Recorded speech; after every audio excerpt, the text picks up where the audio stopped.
escribió en su revista C4, si me pueden, producción, a enfocar este tema que se llama Pirañas Financieras, donde la revista enfoca claramente la lucha de poderes entre las diferentes en la banca, donde se están matando por los clientes. Literalmente es una pelea en la que se están jugando intereses del pueblo de Guatemala.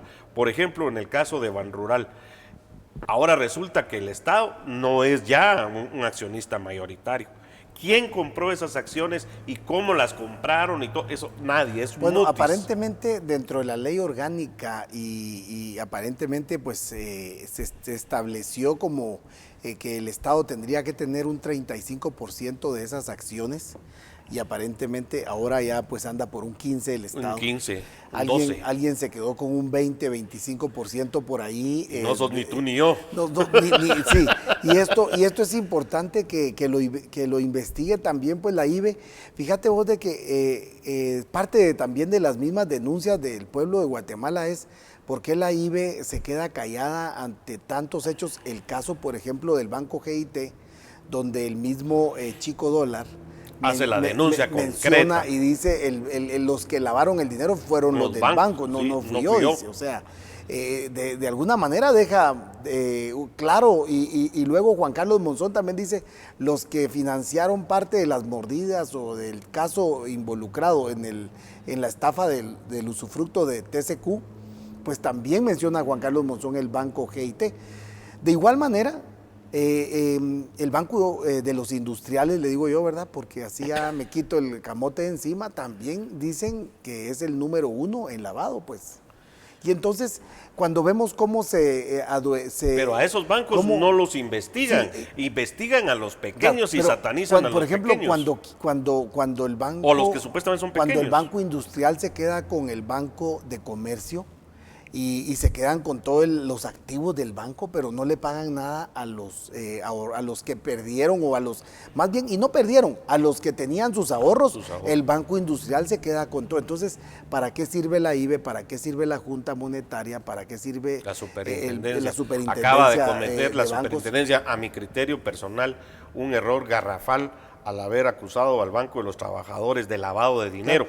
¿Pero por qué razón? Porque es un banco que está enfocado precisamente a los trabajadores. Es un banco social. Y como tenía un crecimiento alto, es una forma de provocar. Pero ayer se dio un comunicado importante donde reconocen internacionalmente, o sea, la firma. En Prensa Libre, en la página 21 del día de ayer, dice: Fitch mantiene calificación a Bantrav, agencia de calificación de riesgo, Fitch Rating, como el mejor banco de Guatemala. Uno de los mejores bancos. Y la aseguradora. Bueno, lo tiene como el banco de mayor crecimiento. O sea, los indicadores de rentabilidad, dice, son sólidos, claro, y superan el promedio del sistema bancario en Guatemala. Claro, y entonces, pero te das cuenta que muchas veces la Junta y otros entes que debieran de hacer un trabajo más serio, pues muchas veces obedecen a los bancos grandes, a intereses de los bancos que muchas veces andan buscando dañar, y por eso mismo me imagino que tu relación era que las pirañas financieras buscan a veces criminalizar a los bancos pequeños, así lo o a dice, los bancos que están en crecimiento. Tratando de encontrarles, claro, para comérselos, claro, ellos y dejarlos, sí, pero hacen el ridículo, y el superintendente debía de tener la decencia y me dicen que es un hombre correcto, me dicen que es yo no lo conozco, me dicen que es un hombre probo. Si él cometió un error, debía de salir públicamente, porque es un daño el que le está haciendo. Ahora sí entramos al pueblo de Guatemala, pues son los trabajadores los que tienen ahí su plata. Es decir, estar difamando a un banco y decirles que está lavando, y ahora resulta que no están lavando dinero, claro, y que instituciones internacionales lo están reconociendo, claro, como un banco sólido. Y cuando los otros 2 o 3 que sí están embabosados, no los mencionas. Qué ironías, las ironías de la vida, mi querido Otto. Pero precisamente por eso los medios de comunicación, comentando con otro amigo, esta también podría dedicar una denuncia ciudadana, porque es un momento oportuno para que se puedan democratizar los medios de comunicación. Y es que fíjate que hasta cierto punto una manera de controlar, desinformar o generar algún tipo de especulación se hace a través de los medios de comunicación. Y por eso mismo es una gran oportunidad para el gobierno de Jimmy o para el organismo legislativo que se genere ya la legislación digital en lo que es las telecomunicaciones. El problema es de que hay un grupo o sea, los que tienen en su poder las frecuencias no quieren que se digitalicen porque se multiplican de una manera pues al 5 o 6 por 1. Hoy la digitalización pues no requiere de un ancho de banda tan fuerte como la análoga la que se utiliza aún todavía en Guatemala, pero ya somos de los pocos países del mundo que seguimos bajo esa tecnología, ya caduca. Así es. Y entonces, pero el Congreso se hacen los locos porque como muchas veces tenemos... Están al servicio del ángel de la democracia. Sí, y no solamente él, fíjate que a los que les conviene que no se democraticen las frecuencias es en sí al sector empresarial, porque han logrado mantener un control. Sí, un control, y también han logrado mantener un tipo de beneficio. De presión y de beneficio. De beneficio permanente, en el cual pues ellos han logrado fortalecer todos sus monopolios, a pesar que la Constitución también pues los prohíbe. Pero a través de esos monopolios ellos han encarecido el precio de la vida, o sea, el precio de la canasta básica. Ellos han generado pobreza en el Estado, un Estado que no puede brindar vacunas, que por cierto hay una situación muy peligrosa porque hay vacunas de infantes que que son estas pentas y que son varias vacunas que se les ponen para prevenir enfermedades de estas crónicas. Y entonces, si no tenemos para un plan de vacunación infantil y no hay dinero para una refacción escolar y no hay para escritorios, porque solo han dado en total, creo que dieron 10,000 escritorios para tal vez 1,000,000 de escritorios que requiere.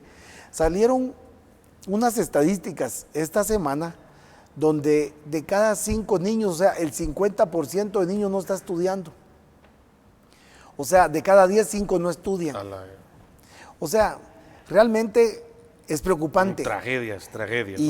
Sí, y entonces, y hoy fíjate, hoy hay muertes. Hoy mataron a una señora con sus 2 hijos y allá en San Pedro de Ampuc, y no sé en dónde, aquí por Chinautla o, bueno, en Villanueva, y otros niños. Pero curiosamente se ve la intención mediática atrás de esas muertes, ¿verdad? O sea, se ven las cortinas, pues.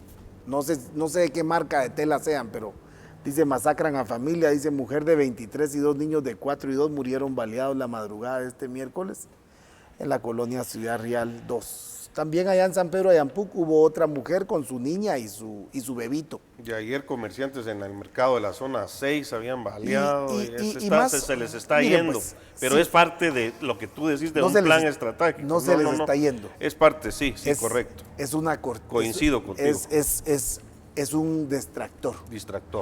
¿Verdad? Entonces... malévolo, ¿verdad? Claro. Y perverso, porque no se puede utilizar la vida humana. Sí, este martes 2 mujeres murieron a balazos, aldea La Lagunilla, San Pedro. Las víctimas estaban sentadas en una banqueta con bebé de 5 meses. La otra era una niña de 9, o sea, la otra mujer era una hija de la señora. Imagínate. Entonces, miren, nosotros no deberíamos de estar sacando eso, pero lo hacemos como un ejercicio de la comunicación para decirles: miren, estas muertes son cortinas. Vaya, más no podemos, ya más de eso, que son distractores, cortinas para distraernos de una realidad de las frecuencias de radio y televisión, de las plazas fantasmas en el Congreso, podríamos también ver Eric Archila, por ejemplo, Quique Godoy, Julio Héctor Estrada, también ellos, Rubén Morales, también el que es el ministro de Economía. Entonces todos ellos están vinculados en TCQ. Entonces también podría ser o sea, no importa quiénes mueran mientras la cortina funcione. Claro. Pero desviamos la atención de funcionarios, de ministros y de funcionarios de alto rango que están buscando pasar desapercibidos pasar desapercibidos en un crimen de una estafa contra el Estado de Guatemala. Esa es la verdad. Así opera el Estado de Guatemala. Así de mediocres, incluso no pueden hacer mejores cortinas, vos. Si hoy hay hasta cortinas que se enrollan y que se... eléctricas y todo, y ellos siguen con las de plástico. Sí, ellos siguen con unas cortinas de plástico, hombre, que agarran fuego fácilmente. Claro, o sea, entonces deben de haber hasta blindadas, ¿verdad? Pero bueno, miren, esta gente gastó varios millones de quetzales en estudios ficticios de factibilidad, para ver el tren de cercanías, para lo de la ciudad-estado. Ellos están involucrados en un gran desfalco de varios millones de quetzales, de decenas de millones de quetzales, si es que no llegan a los 100 millones. Estos personajes que yo he mencionado. Y yo no sé por qué unos siguen en el Estado, los otros siguen colocando gente en el Estado. O sea, Erika Chila sigue presionando, sigue mandando en ciertas licencias y en ciertos intereses que atentan contra la naturaleza, contra el futuro, que atentan contra la economía de Guatemala. Pero no sabemos dónde está Jimmy. Ahí sí no sabemos en qué lugar queda Jimmy. Ya Julio Héctor Estrada, el ministro de Finanzas, prácticamente se le vincula en haber articulado la reunión con los dueños o representantes de Merckx. Y en donde cuando la señora, la holandesa, sale diciendo, pues sí, ya logramos la reunión, el presidente fue bastante benévolo y pues creemos que cambió de opinión y sentimos que es favorable para que se logre un entendimiento y empezar a operar el puerto, dice la holandesa. Cómo a través de un tipo de intervención, porque la verdad es que el aceite, la grasa, esa hace que camine todo. Maravillas, porque quita entonces... Quita el rechinido de toda la maquinaria. Quitan el ruido, el rechinido, exacto, y todo camina perfecto. Perfecto. ¿Cómo interpretás vos esas reuniones? ¿Y por qué razón sigue pues toda esta gente cuando estamos siendo testigos de que hay intereses claros, conflictos de interés o intereses creados para conspirar contra los bienes del Estado de Guatemala?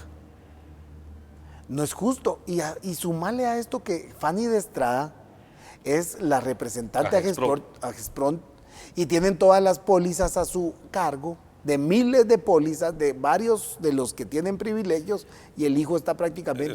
Es el ministro que puede desaparecer o esclarecer temas de evasión, defraudación, incluso a eso que les gustaba a estos señores de la oligarquía que se le llama el crédito fiscal, que eso les encantaba, hacer papeles chafas, o sea, papeles falsos, y con eso cobrar ellos grandes... supuestos créditos fiscales. Sí, es terrible la maquinaria que ponen a trabajar para que, como dices tú, crean cortinas, pero no crean cortinas muy buenas, sino que crean cortinas mediocres. Claro. Y nos ofenden la inteligencia a los guatemaltecos. De la noche a la mañana, una empresa que paga 800 millones de multa, de un día al otro. Dicen que... Para parar, porque si no hubieran seguido registrando y encuentran más cosas graves. Sí, es que te voy a contar que parece que los dueños verdaderos de eso son unos polleros, o sea, son accionistas fuertes de Aceros de Guatemala. Ya no son solo los Gabriel, sino dicen, y uno de los polleros dijo, paguen eso porque nos agarran. Ah, mira, pues detengan algo de... Sí, definitivamente. Así fue la movida. Ya iba la excavadora muy profunda y pararon la mano en mica, porque por si no... cierto que hoy ampararon o ayer y sigue la investigación aparentemente. Ojalá pues que el Ministerio Público siga bajo esa intención de encontrar realmente qué es lo que hay más atrás de Aceros de Guatemala. Porque le siguieron embargando cuentas, pero... Fíjate, otro de los temas que también esta semana nos hicieron llegar es el secreto bancario. ¿Por qué no erradican el secreto bancario en Guatemala? Si es precisamente a través de una transparencia de los fondos, es como se podría generar un tipo de investigación. ¿Cómo lo interpretás vos el tema ese? Yo creo que todo esto viene concadenado a ser verdaderas reformas que impacten verdaderamente y que ayuden al pueblo de Guatemala y que saquen y que nos dejen de estar diciendo que somos un Estado fallido y que ya no tenemos, que hay que reestructurar el Estado y que hay que hacer una reingeniería del Estado. Todos estos pasos, por ejemplo, la aprobación de la ley electoral y de partidos políticos que firmó el presidente ayer, eso creo que es un paso importante. Tal vez no es lo mejor, no es la máxima expresión lo que hubiéramos querido que se diera, pero ya se dio un paso en el camino correcto. Creo que después se van a poder hacer las modificaciones necesarias, por ejemplo, darle más dientes al Tribunal Supremo Electoral, que lo dejaron sin presupuesto, ese tipo de cositas que van mejorando. En el caso de la ley del secreto, eliminar el secreto bancario, las leyes financieras, aquí hay que tener mucho cuidado cuando se toca el sistema financiero del país, porque se puede volver un pandemonio. Y fíjate un ejemplo muy concreto, el caso de Chico Dólar denuncia al banco GIT, inmediatamente el banco GIT sí denuncia, dice que va a enjuiciar a Chico Dólar por pánico financiero. O sea, una